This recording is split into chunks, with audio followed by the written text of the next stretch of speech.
Hello friends, मैं हूं प्रीति जैन और आज मैं आपके साथ जो टॉप का डिज़ाइन शेयर करने वाली हूं ना, उसे आप पैंट या प्लाजो या धोती पैंट या साड़ी के साथ भी पेयर कर सकते हैं। बहुत यूनिक डिज़ाइन है और आजकल बहुत ज़्यादा ट्रेंड में है।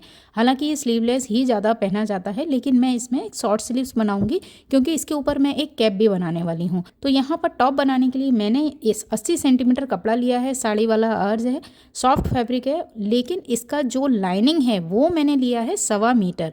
तो इसे आप ध्यान में रखिएगा।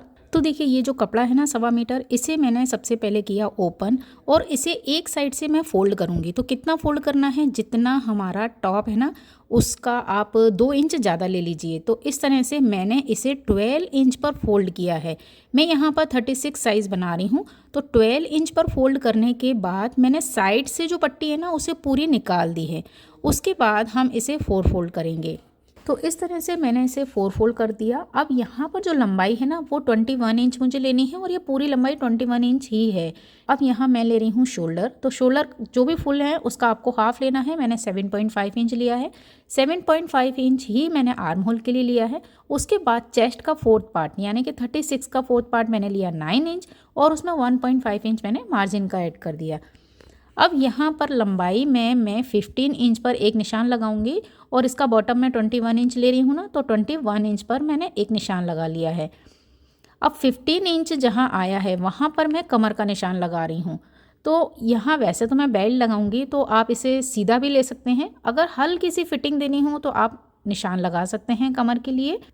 अब बॉटम जो है वो मैंने पूरा 10 इंच लिया है ना। उसके बाद उसमें 1 इंच मैंने मार्जिन के लिए ऐड कर लिया है। अब साइड के हम निशानों को मिला लेंगे। इसके बाद आर्म होल का मुझे निशान लगाना है। तो 3 इंच पर मैंने एक निशान लिया और फ्रेंच कर्व से ये शेप लगा दी है। उसके बाद हम फ्रंट के जो आर्म होल में गहराई देते हैं ना, वो भी ½ इंच की गहराई यहाँ पर हम ले लेंगे।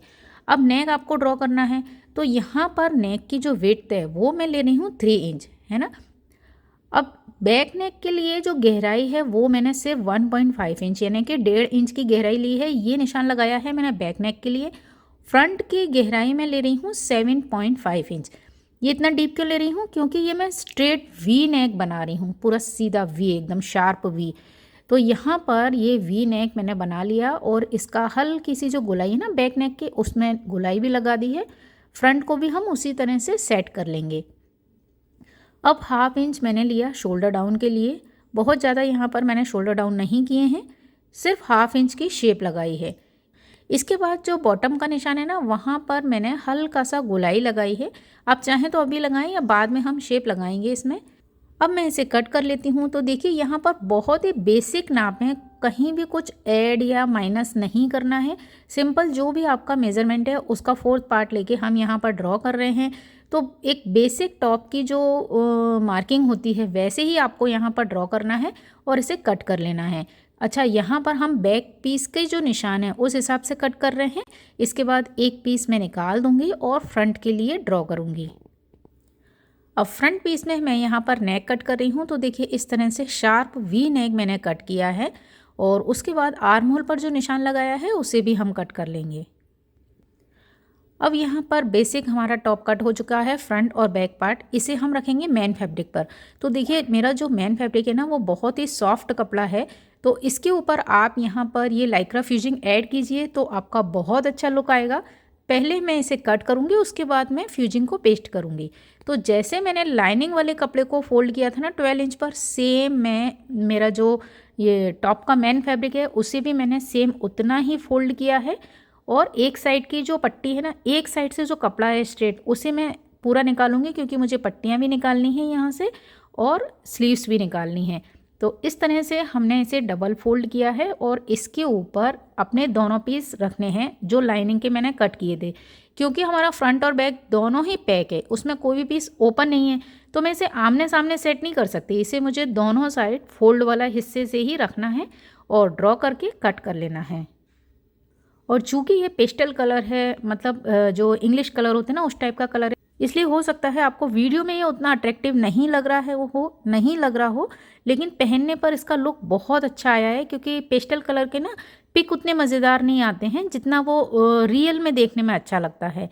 तो यहाँ पर मैंने फ्रंट और बैक कट कर लिए। इसके ऊपर अब मैं लाइक्रा फ्यूजिंग को रखूँगी उसी नाप का और प्रेस कर लूँगी, और एक्स्ट्रा जो आर्म होल की साइड से ना उस तरह से हम कपड़ा कट कर लेंगे। तो आप देख सकते हैं कि फ्यूजिंग को पेस्ट करने के बाद इस कपड़े में बहुत ही अच्छी फिनिशिंग आ गई है। तो यहाँ पर मैंने फ्रंट और बैक के दोनों पीस फ्यूजिंग को चिपका लिया है और एक्स्ट्रा जो फैब्रिक था ना उसे कट कर लिया है।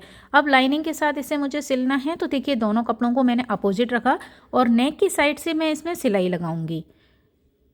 और चूंकि हमने इसमें फ्यूजिंग लगा ली है तो आपको नेक आप पलट कर बना सकते हैं, बहुत ही ईजीली ये इसमें फिनिशिंग के साथ बन जाता है।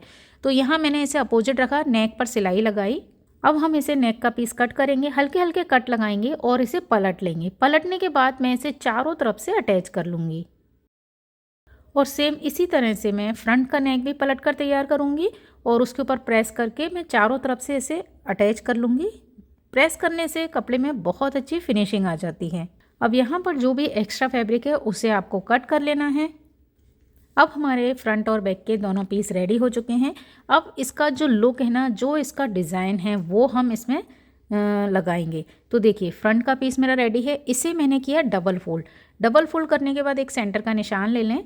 अब यहाँ पर आपको क्या करना है, सेंटर पर 3 इंच तो ऊपर की साइड निशान लगाना है और 3 इंच ही आपको साइड की साइड में निशान लगाना है। तो ये 3x3 का निशान हो गया। अब आपको इस तरह से इसे वी शेप देना है और ये जो 3 इंच पर ऊपर निशान है ना, वो लाइन मैंने स्ट्रेट बना ली है यहाँ साइड तक। ये क्यों बनाई है, देखिए एक तो मैंने यहाँ पर इस तरह तिरछा किया और उस लाइन को जो हमारा टच हो रहा है ना वहाँ तक इसे मिला दिया। मार्जिन वाली लाइन तक इसे नहीं मिलाना है, आपको जितना मार्जिन है ना उसे छोड़ के मिलाना है। उसके बाद आप इसे हल्का सा इस तरह से कर्व दे दीजिए।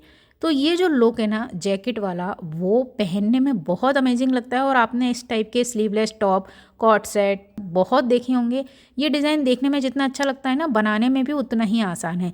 तो देखिए इसका जो सबसे ख़ास इसका जो डिज़ाइन है, लुक है ना, वो सिर्फ इतना ही है कि आपको फ्रंट से 3x3 का निशान लगाना है। इस तरह से वी शेप एक लगा लेना है और इसके बाद हम इसे यहाँ से कट कर लेंगे। तो यहाँ पर मैंने इसे कट कर लिया। अब इसे आपको फिनिश करना है कैसे, आप अस्तर वाले कपड़े की पट्टी लीजिए, स्ट्रेट पट्टी लेना है और यहाँ पर इस तरह से सिलना है। तो जो कॉर्नर है ना वहाँ पर आप एक प्लेट लगा लेंगे ना तो बिल्कुल सेम इस तरह से सेट हो जाएगा। और सेम आपको जो बैक का पीस का बॉटम है वहाँ पर भी एक पट्टी लगा कर तैयार करना है। ठीक है, पट्टी लगाने से क्या है, इसमें एक अच्छी फिनिशिंग आएगी नीचे की साइड, इसलिए मैंने इसे पलट कर तैयार नहीं किया है, अलग से पट्टी लगाई है, वो भी डबल कपड़ा लगाया है, सिंगल पट्टी नहीं लगाई है। और अब आप इसको मतलब प्रेस कर लीजिए। उसके बाद इस पर आप फ्रंट की सिलाई लगा लीजिए, क्योंकि यहाँ हम लगाएंगे एक लेस, तो आपकी सिलाई भी छुप जाएगी।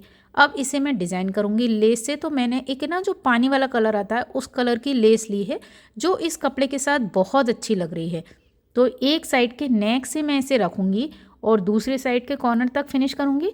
सेम इसी तरह से हम दूसरी साइड से रखेंगे और सेंटर से लेते हुए, अच्छा सेंटर का निशान आप ज़रूरी से लगा लीजिए, ये बिल्कुल बीचों बीच आना चाहिए। और इस तरह नीचे बॉटम कवर करते हुए हम दूसरी साइड लगाएंगे।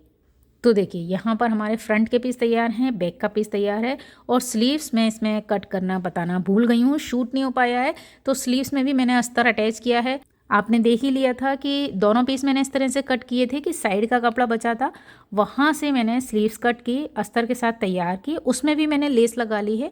प्लस यहाँ पर 2 बेल्ट मैंने तैयार किए हैं। तो इसमें लंबाई में जो कपड़ा बचा था ना, वहाँ से ही मैंने 2 बेल्ट तैयार किए हैं। तो यहाँ बेल्ट में मेरे जोड़ भी आए हैं और बेल्ट में आपका जितना भी कपड़ा बचे ना उस हिसाब से आप लंबाई रख लीजिए। तो बेल्ट से इस टॉप की फिटिंग बहुत अच्छी आएगी। तो ये बेल्ट हमें अटैच करने हैं बैक पीस में। तो देखिए जहाँ पर हम बैक पीस में डार्ट लगाते हैं उसका आइडिया आप इस तरह से ले सकते हैं कि सबसे पहले आप बैक पीस का एक सेंटर लें और सेंटर से दोनों साइड आप 4-4 इंच यानी कि 8 इंच का जो डार्ट लगाते हैं ना, गैप लेते हैं 8 इंच का, उस तरह से सेंटर से दोनों साइड आपको 4-4 इंच निशान लगाना है और वहाँ पर इस बेल्ट को मुझे अटैच करना है। तो जहाँ मैंने कमर वाला निशान लगाया था ना ऊपर से 15 इंच पर, वहीं पर हम इस बेल्ट को अटैच करेंगे बैक के पीस में। तो आपको सिलना कैसे है, पहले इस साइड सिलना है, उसके बाद उसे मैं पलट के ऊपर से एक सिलाई लगा दूंगी उससे क्या इसका ना मतलब ओपन नहीं दिखेगा, पूरा पैक दिखेगा, बेल्ट में से कुछ धागे वगैरह भी नहीं निकलेंगे। तो बेल्ट हमारा अटैच हो जाएगा। उसके बाद हम शोल्डर अटैच करेंगे। शोल्डर अटैच करने के बाद स्लीव्स लगानी है और देखिए इस तरह से आपका जो टॉप है वो रेडी हो जाएगा। तो यहाँ पर मैंने शॉर्ट स्लीव्स लगाई हैं छोटी छोटी, क्योंकि इसके ऊपर मैं एक कैप बनाने वाली हूँ और उसका वीडियो मैं ऑलरेडी अपलोड कर चुकी हूँ। तो देखिए यहाँ पर ये बेल्ट से ना इसकी जो फिटिंग है कमर के पास से वो बहुत अच्छी आती है और ये पहनने में बहुत इजी है, क्योंकि आप देख ही रहे हैं कि मैंने इसमें कोई भी ना कमर वाली शेप नहीं लगाई है। ये शेप आपकी इस बेल्ट लगाने से ही आ जाएगी। तो इस तरह से सैटिन के प्लाजो के साथ मैंने इस टॉप को बनाया है और इसका एक मैंने श्रग भी बनाया है। ओवरऑल इसका लुक बहुत अच्छा आया है। आप चाहें तो प्लाजो पैंट के साथ इसे सिंपल टॉप को भी पहन सकते हैं और आप किसी साड़ी के साथ भी इसे पहन सकते हैं एज ए क्रॉप टॉप और साड़ी जैसा आजकल ट्रेंड में है, उस तरह से भी आप इसे पहन सकते हैं। तो मुझे तो पर्सनली ये डिज़ाइन बहुत अच्छा लगा और इसका लुक बहुत अच्छा आया। आपको कैसा लगा आप मुझे कमेंट में ज़रूर बताइएगा। अगर वीडियो पसंद आए तो इसे लाइक शेयर कीजिएगा और वीडियो पसंद नहीं आए तो भी मुझे आप कमेंट करके बताइएगा। वीडियो देखने के लिए आपका बहुत बहुत धन्यवाद। नमस्कार।